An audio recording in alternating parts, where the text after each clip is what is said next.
L-iskwadri għall-emerġenza fiż-żona Alpi-l-Muntanji ta' Abruzzo mhumiex jaqtaw qalbhom li jsibu aktar ħajjin taħt tunellati kbar ta' borra u blat li ftit tal-jimilu radmu l-lukanda Rigopiano f'dawk l-inħawi.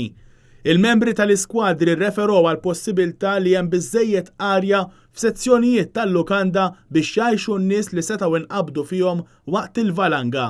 Madankollu l-awtoritajiet jafu li għaddejjin bi ġlieda ddisprata mal-ħin u li qed tkompli wara li 11-il persuna ittellaw minn taħt il-borra ħajjin. Sissa għad fadal 23 persuna nieqsa fil-lukanda fis-sit tal-Muntanja Gran Sasso. Sissa ittellaw 5 katavri minn qalb il-fdalijiet tal-lukanda.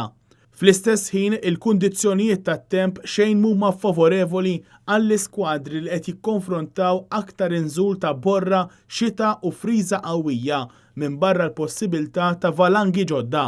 Fit-tfittxija għan-neqsin qed jintużaw strumenti sensittivi għal ħsejjes li jindikaw il-movimenti ta' ħajjin.